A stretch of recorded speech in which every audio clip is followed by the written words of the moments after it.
hundreds of extras running around. At least 20 different islands. 3 large pirate ships. 900 pieces. Couple of 100,000 gold coins. Everything that can go wrong will go wrong. It's been rather challenging.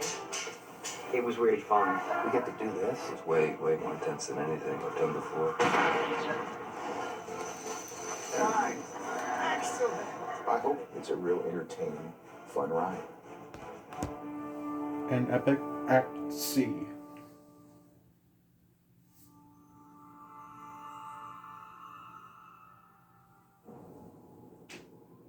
You don't know what this is, do you? Aztec gold.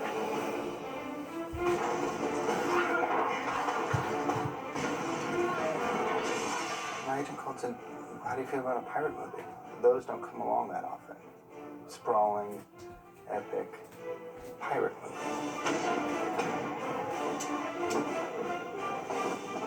The way you get an audience to really embrace a movie is go against the grain. Get somebody you never expect to be in a movie. I mean, come on, it's Johnny, Orlando, Jeffrey, and Kira. I mean, you can't go wrong. I think there's a John Huston quote that says, "I relieve myself of the rigors of directing by casting the movie correctly," and that certainly happened here. Not sure I deserve that.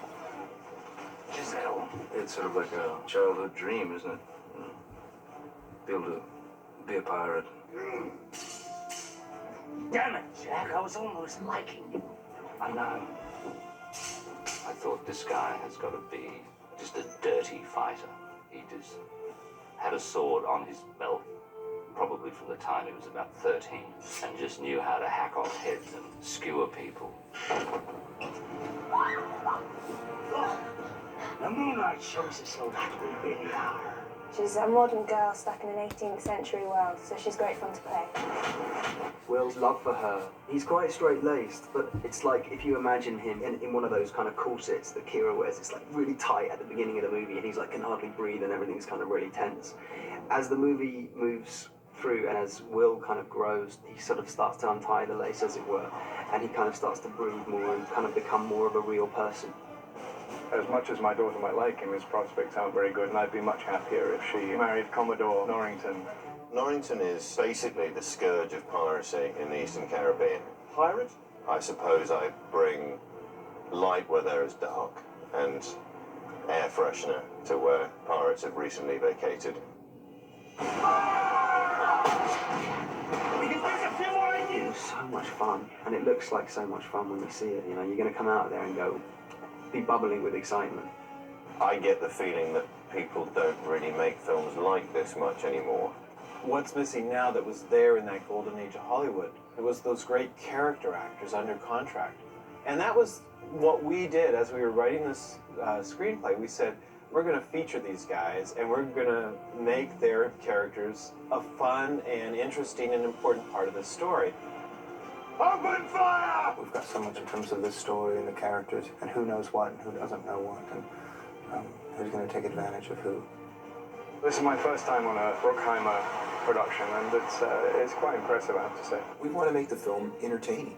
And the way you make it entertaining is give them curveballs all the time and fastballs.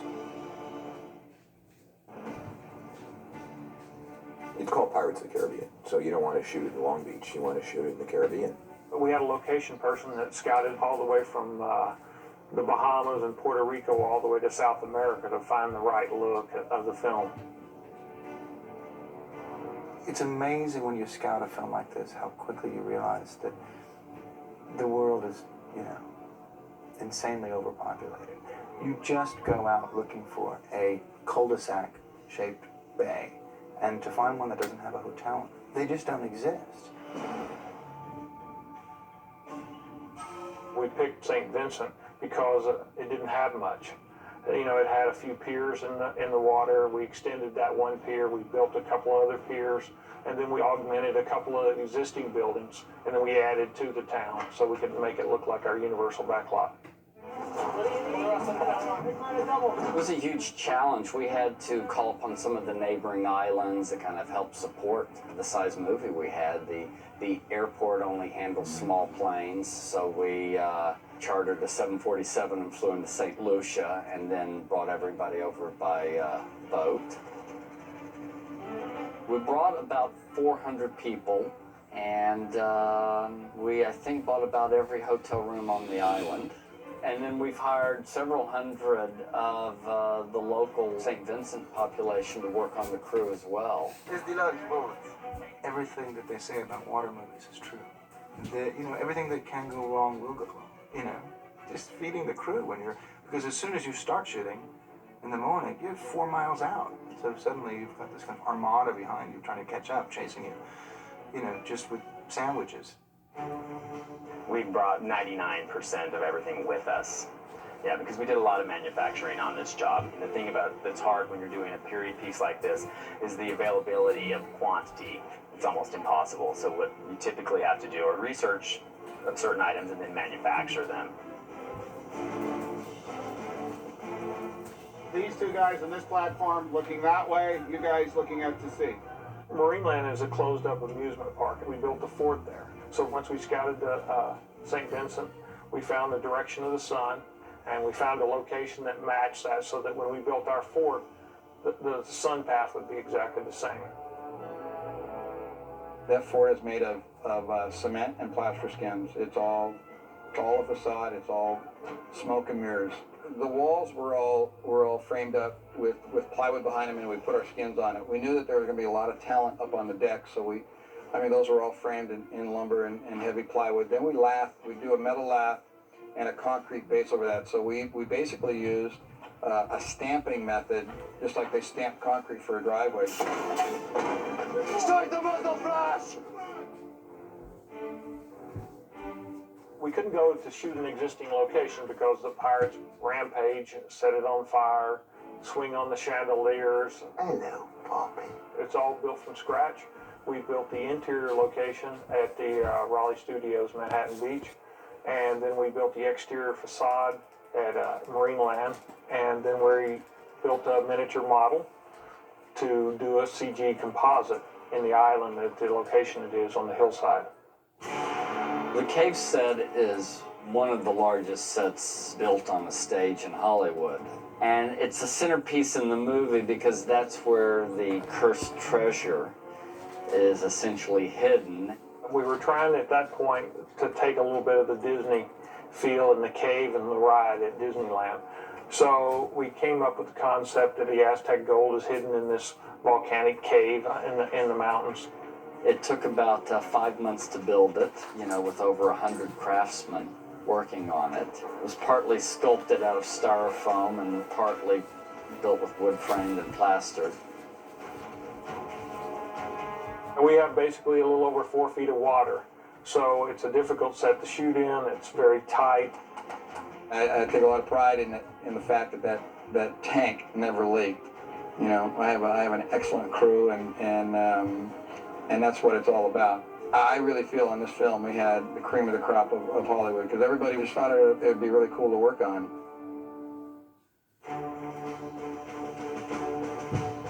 Ready, here we go. The pirates are going to be very authentic and have the fear and the loathing that you want them to have, and yet you're going to have a lot of humor with that. So that's why we have gore. When you make a movie like this, you quite often get up in the morning and go to set and you feel like you're 9 years old.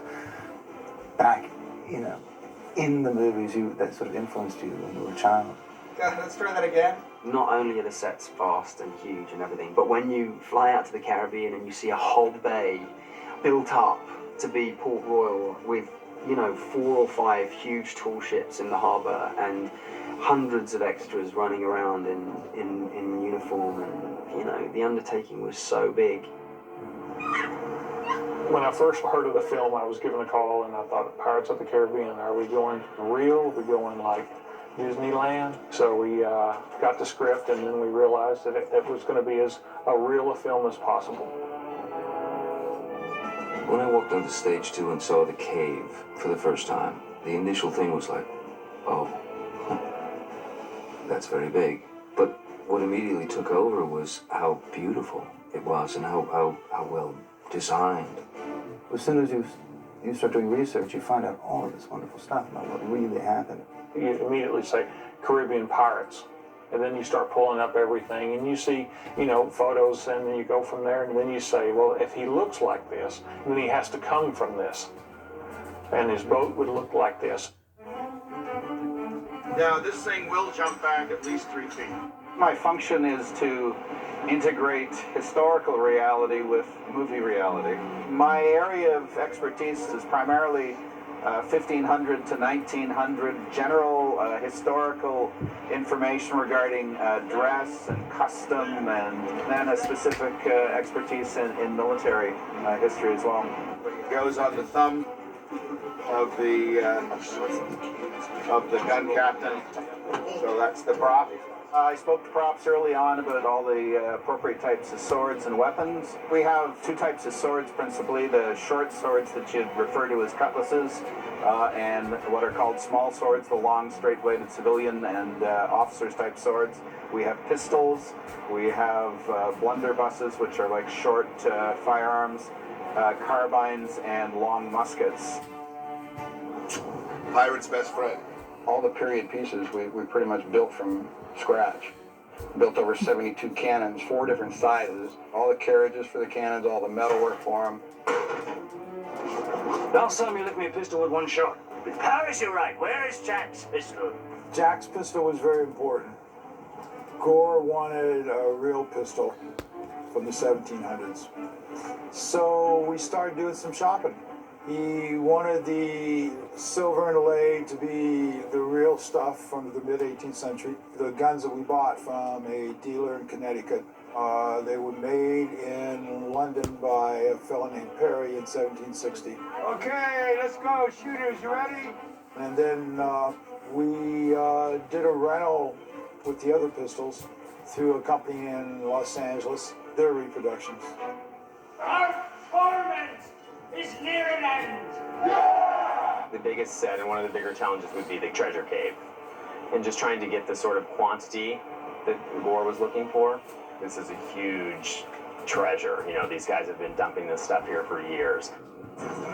We have the main treasure chest that we built specifically, and then we have the 882 pieces of Aztec gold, which are a different gold.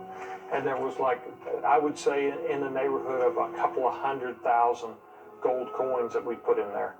We probably had, I can't even think of how many cubic feet of rock that we actually painted to look like gold nuggets, as well as probably hundreds of yards of pearls and a mass of just sort of odd objects, things that would just be looted by the pirates. It just kept building and kept building, and you know, at that point you're going, oh, is it too far? Is it far enough? You know, because Gore is very specific on his look. His words were that the pirates aren't art collectors. They were just after the money. So I just went and just scoured all the prop houses and made huge deals with them to say we want this, you know, this much stuff. That's great. Nice.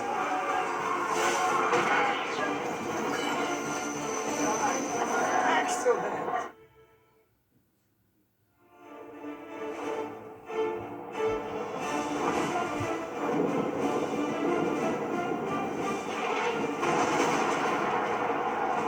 The scope of this film, for me, has been kind of the most extraordinary thing about it. Every day you come into work and you think it can't get any sort of bigger. It is. Anybody who's been on this ride is going to want to go see this movie because you're going to be part of this enormous adventure. This is my first Jerry Bruckheimer film, and just from his reputation and the look of his movies and the size and the scope of everything you're doing, you want to make sure that you're not substandard. You want to bring it to the level that Jerry's used to and get the biggest look that we can get and not limit the director and not limit the scope of the film. They started with a lot of research about the Caribbean during that period and the British sailors and soldiers and ships of that period.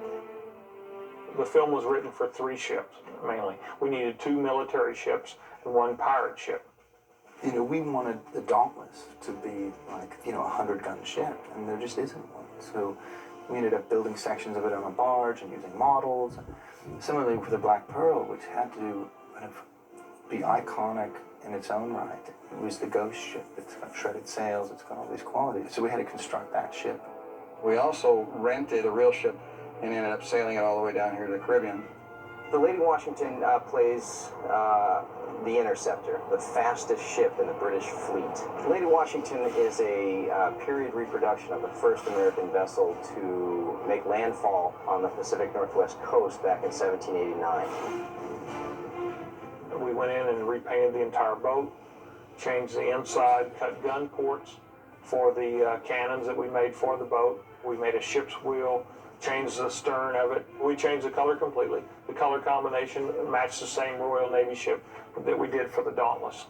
In LA, we did approximately 49 days of preparation to the vessel. That's when the majority of the set dressing happened, making the boat look the way the art department wanted it to look for this film.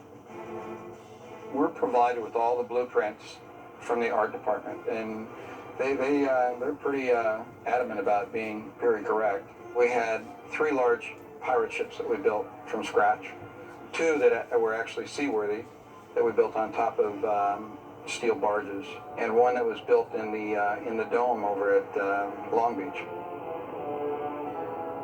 The Black Pearl sails usually at night, and it's in the full moonlight. We have heavy fog, so we did fog test out in the open waters, and we saw that that was going to be pretty difficult to shoot in the water, so we decided to shoot it in the Spruce Goose Dome. And then we're building that exact boat again on top of the barge where it can be taken out into the open seas and then sailed. The Dauntless came from it's the British Royal Navy flagship. So we built that on a considerably larger barge because we had about 165 feet on deck, and built the front section, the stern, and the bow. There are little fine bits of sculpture around the stern of the ship. The sails are all built to scale. Everything, it's all very carefully researched.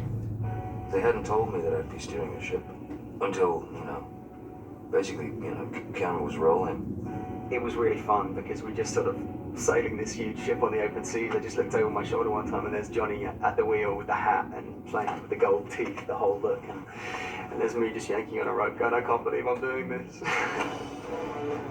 We were on set several times and we would just kind of giggle at how, we get to do this. Naturally, Pirates of the Caribbean, everybody thinks that's the ride at Disneyland. We're wanting to bring that feel to the show. And it's fun to go back and do this kind of stuff because now it's like you're creating a ride that someone's going to take in the film.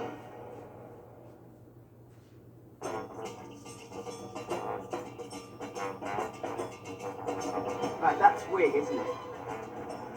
It's really tight. No. Look at these beautiful hands. I didn't want these pirates to be, hooks for hands, eye patches, and trick-or-treat belts, and, striped shirts and all that. Because, basically they were rotting human beings. There was very little time to live, and you had, scurvy, and the ships leaked, and there were rats everywhere, and there's a kind of really fun, disgusting quality and texture to that. Arr. These pirates are cursed, and that was the little edge that it gave for me to say, this is something really special. I think the presumption we've made is that they are from a floating 50-year environment. Theirs is a much more kind of organic look. Penny just went for it. She rented a cement mixer, put all the clothes in there, loaded it with bricks, and just ran it. I was allowed to bring over Steve Gell, who's a master distresser and dyer, and he worked on all the principals' clothes. And it's an art form. So they arrive brand spanking new, perfect, and a week in his hands, and they are what you see. Hey, it's clean. It's not supposed to be clean. This was a very complicated exercise in that I knew I had to have masses of backups. So I manufactured 900 pieces, and then they sent me in the bodies. You look absolutely lovely. Okay, next victim. It's a bit of a madhouse when we fit, and, much swapping. Oh, I've got this jacket, it'll be better on him. And they just kind of came together, but the other thing that was really a big contribution is that I had makeup and hair in the fittings. So they got wigged up, they got made dirty, so by the time I was given them, they already looked pretty good. Off you go. I remember the first day I came in for fittings and stuff, and I saw a picture of Johnny with all his bandana and his dreadlocks, and I'm like, oh Christ, I look like an ice cream. And these guys just look so cool. We've had some really big days where we've had, between 30 and 40 hairdressers in, and 200 to 300 background working, mixtures of townsfolk and upper-class citizens, and it's an enormous circus. It's just kind of like an assembly line. Whatever chair is open, you either go to makeup or you go to hair. We've had upwards of 50 makeup artists at times on the show. Now this one will go, I almost have a dot, see those dots? Yeah. It's a certain technique that we're using to create the look on these pirates. I guess in layman's terms, it's kind of a layering of color and stippling. It's not like smudged on with a sponge. It's actually stippled on with a brush. So what it does is it really gets into the creases and the crevices, and it makes them look really grimy and really cruddy. A lot of it is like rubber mask greases and inks and all kinds of concoctions that we've come up with. And we found that pretty much dish soap takes off just about anything we put on. It's really all about the teeth, ultimately. The false teeth that are made are actually vacuum-formed, so they're very comfortable for the actors to wear, and it doesn't inhibit their speech. Prepare to board! And it's just colored, so we never have to worry about touching up and making rotten teeth. We have several different contact lenses made from Mackenzie. One of them is soft that he'll wear all the time.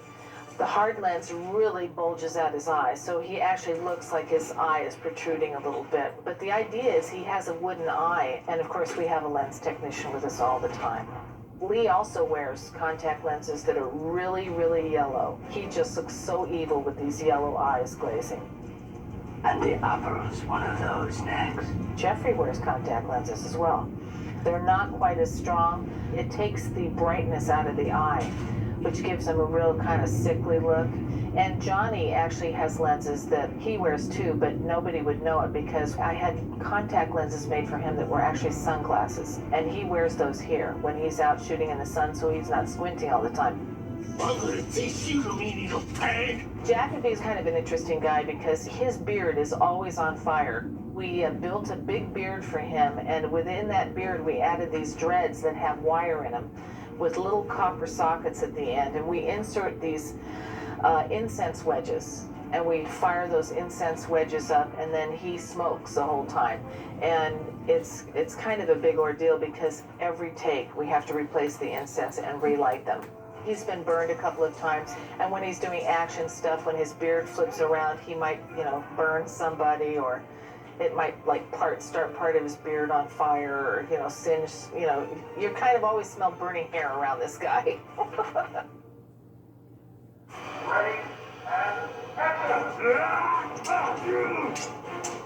It's going to have all the thrills and chills that you would expect from a big adventure. The stunt work on this was way more intense than anything I've done before. But I'd say the most difficult thing was just remembering all of the moves in terms of the sword fights. So we circle. Sorry, once again? They were more kind of precise, there was more involved for these specific beats. Like dogs we circle. This was definitely very demanding for everyone. 1, 2, 3. Ah, that was wrong. I'm the sword master, and I started in 1952 with Errol Flynn on the Master of Ballantrae. That gives me 50 years of service in the film industry. You name a sword fighting sequence that blew your mind in any huge movie, it was Bond. Screen fighting is choreographed stuff which both combatants know about, and they make it as large as they can so that it is picked up by the audience. Bob Anderson understood acting with the sword. He said, just because it gets faster doesn't mean to say it's better. He said, you know that as an actor, it's the beats in between. You're taught to hold it, then you're taught how to use it. Attacking, you use the front edge of the blade. When you parry, which is defense, you use the strong part of the blade, which is merit. Once you know where to put your sword at the right time and place, that is the beginning of it. The routine now has to be rehearsed so it can be done with speed and agility and feeling and timing. It's like muscle memory, your muscles have memory in the same way that your brain does. So when you're learning a sword routine, you kind of go over the routine numerous times in order for it to sort of sink in. It was interesting because I kind of learned the choreography to these things before I actually knew the character fully. So it was kind of interesting to incorporate the character into the moves.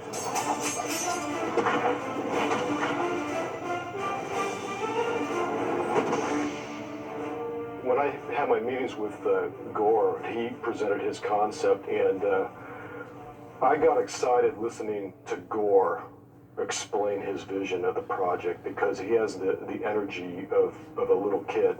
I loved Captain Blood, Crimson Pirate, you know, all of those movies. It's just that there's something about piracy. Welcome aboard the Black Pearl. I think what's fun about the first big sword fight between Orlando and Johnny is it's the kind of classic first set piece. We're having a lot of fun with it, but there's no doubt that at any moment someone could lose an ear. You all right? Yeah. It's good as gold. We go through an exhaustive rehearsal process with everybody, and it's pretty intimate. What I call my quiet time with the actors, where we talk things through and take sort of a low-key internal approach to it. It's one thing to learn the choreography of a stunt action or a sword fight or a fight or whatever it is, but then they have to start coloring it with their characters. And I try to let the actors do that from day one. That's how the collaborative effort starts rolling. You like pain? Try wearing a corset. When I first read the script, I was like, oh, this is going to be easy. I'll sit in the back of carriages, I'll wear pretty dresses, I'll pout a bit, you know, it'll be fine. But actually, I've had a lot of stunt work to do, which, for somebody as lazy as me, has been rather challenging. I've been standing on this brink for 2 days, absolutely petrified. I mean, completely petrified. So when the time came to jump off, Gore, the director, said to me, you know, you don't have to do this. We can get Sonia, your stunt girl, to do it. I was like, I've been standing up here for 2 days. Do you really think that I'm not going to jump off this thing? I think I came up smiling, actually. It was fantastic. I was just so glad that I had hit the water and I was still alive and that a shark hadn't jumped out and eaten me. You know, it was great. You have to really be true to the genre, and you have to deliver the great sword fight. The film has its big set pieces that spread out. There's an attack on the town, Jack's escape, there's a huge boat-to-boat battle sequence, and then there's kind of a sneak attack on the Dauntless at the climax of the third act. When the Dauntless battle begins, all the pirates are skeleton in that. So we shoot it live, and then we do reference passes with nobody there, where the opposition has to fight air. Our stunt coordinator was really great at choreographing these sequences. It's very difficult for his team and ultimately cameramen as well to set a composition, photograph it with the British Navy, let's say, and the pirates, and then remove the pirates. So not only are you photographing air, you're also kind of thinking, okay, that's the moment where that guy hits that guy, and then I'm going to pan over to this skeleton who's not there. It's like a choreographed dance. Sorry, interrupted. With all these stunt guys beating themselves up basically with these imaginary opponents. It's like you've been learning a tango with someone for a month, and then they go, okay, now do it without your partner, and you just feel like an idiot. You know, kind of lunging in midair. It was so much fun, really. I mean, we're making a pirate movie here. It's like, you know, it's like every boy's dream. I think it provides all of the kind of things you'd expect from a broad-camera picture. Yet it tapped into something, I don't know, something, you know, again, that sort of 9-year-old, you know, that's still there. We all understood that we wanted to capture the feeling of this epic pirate thing, but we all agreed that we're going to take a fresh approach to this, something that'll be generational, something that'll last.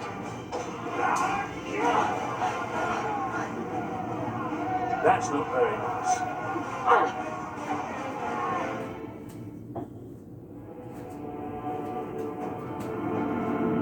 You best start believing in ghost stories, Miss Turner. You're in one. The first thing that Gore said to me when I first met him was, when was the last time I saw a decent pirate film?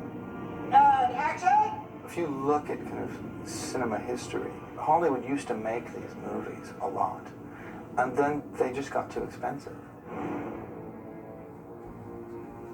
with the kind of advances in digital, animation, you start to see all of these films coming back. So Sorry, interrupted again.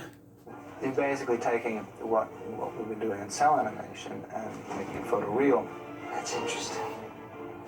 All right, that's good. The visual effects on this picture fall into three categories. There's the matte paintings that are for establishing environments. There's ships at sea. And there's the skeletal pirates.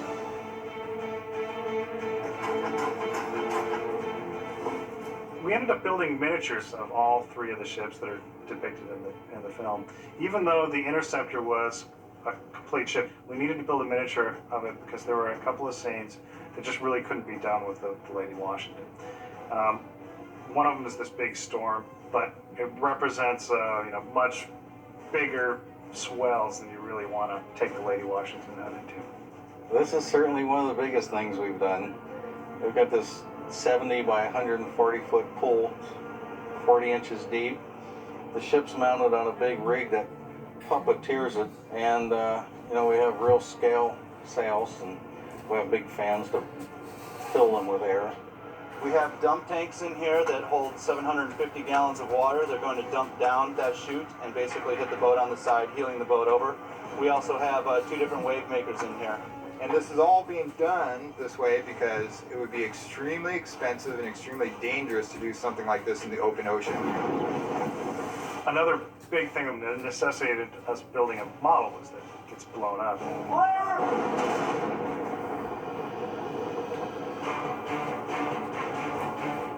A lot of effort went into designing what do the pirates look like when they're skeletons, so that they all have recognizable features. There was a lot of discussion about how do we get these guys to a place where they are kind of alive yet decomposing. We started off by doing a lot of these early concept paintings of pirates in their sort of skeletal cursed form. This was a direction that we didn't end up going in. What we have on the wall is sort of side-by-side comparison to headshots that we got of the actors who were cast to play Barabossa's crew. We started by playing around with how much meat to bone ratio we wanted. For instance, this character right here, we actually took digital photos of turkey jerky and grafted sort of this turkey jerky texture on top of a skull that we had taken a digital photo of as well. And then, added little flakes of skin kind of coming off the chin and matted hair to sort of give each one of the pirates their own sort of unique pattern of decay. This is the Geoffrey Rush skull. So we started with our generic skull and then modified it to fit his face. And we're able to sculpt the skull behind it into form-fit it inside to become the skull of the character. It essentially starts with a modeling supervisor and the modeling staff building the exterior skin. That'll go to what we call the view painters and the view painting supervisors. And they make sure that it's got the proper color, that you get the right kind of little microscopic bumps and detail. Using this skin that we created over in the model shop and then scanned into the computer, I can then paint from this view and I can add to the decaying flesh look on his face. The envelopers make sure that that skin, that the modelers have generated, follows the articulations of the bones that we've put into the skeletal system.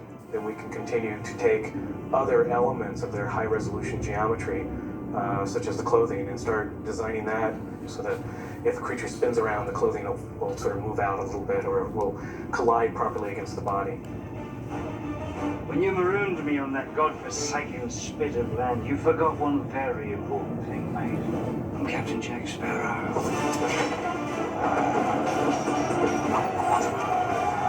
We've got really good actors cast in all these roles. So the decision was made that what we should do is anytime there's a skeleton, we should shoot a performance reference of them. And then at some point during the shot, we get what we call a clean plate, which is the camera operator reproducing the same move that he did without the actor present at all. And that lets us draw some of the background to help erase the actor when he's supposed to be a skeleton. One day I had to go and put on this weird kind of tracksuit with tiny little ping pong balls and go through my action. It's like when Jeffrey stabs me, I back up into the moonlight. So I had to basically redo the scene, but by myself, wearing this bizarre uniform, you know, with ping pong balls.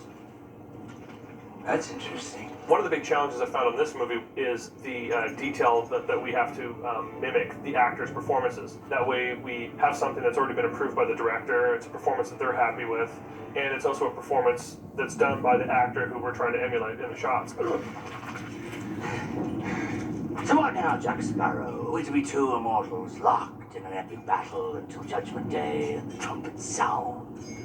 Ultimately, all of those different elements all sort of come into a hub of what we call the TDs, or technical directors, that take all that information and on each frame make sure that it has proper lighting, and they render it to make it look as photoreal as we can get it.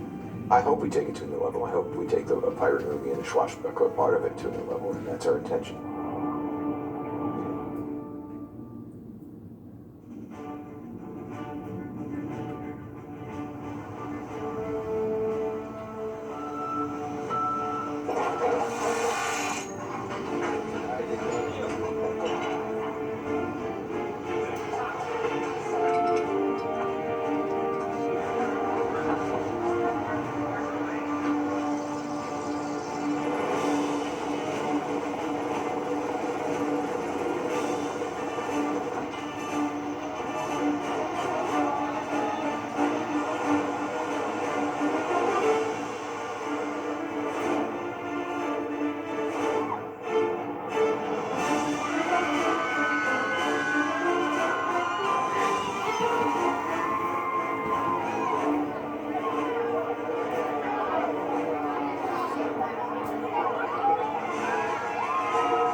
Like when the Beatles, came to America. People have been sitting out here since 6:30 this morning to get in here. Where else would you? Sorry, interrupted. Want to have the premiere, but other than the place where it originated.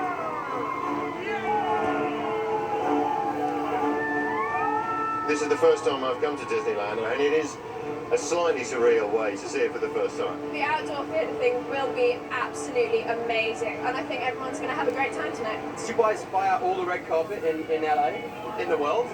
This is the long one. Can you believe we actually get to do this? This is what we're doing, like, we're living.